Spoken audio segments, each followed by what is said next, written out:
Depuis plusieurs semaines, le nombre de cas de contamination au nouveau coronavirus est en large baisse au Gabon.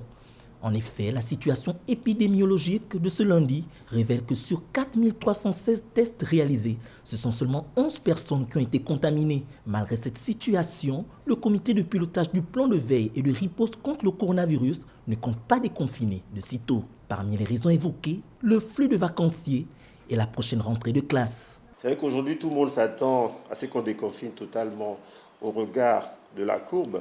Mais n'oubliez pas qu'aujourd'hui, nous avons encore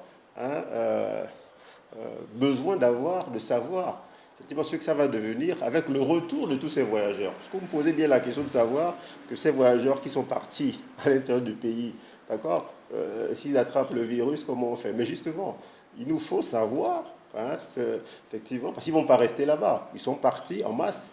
D'accord? Donc il est important, effectivement, de savoir ce que ça va donner quand ils vont revenir. Donc voilà, nous sommes en état d'alerte, de vigilance, je dirais, extrême. Donc nous avons cette rentrée des classes qui va arriver.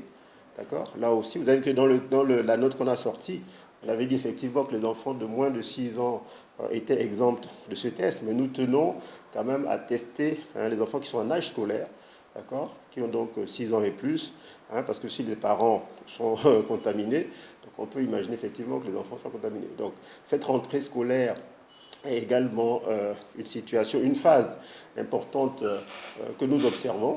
Voilà qui est dit. Après cette période, le comité de pilotage du plan de veille et de riposte contre le coronavirus communiquera pour un éventuel déconfinement progressif.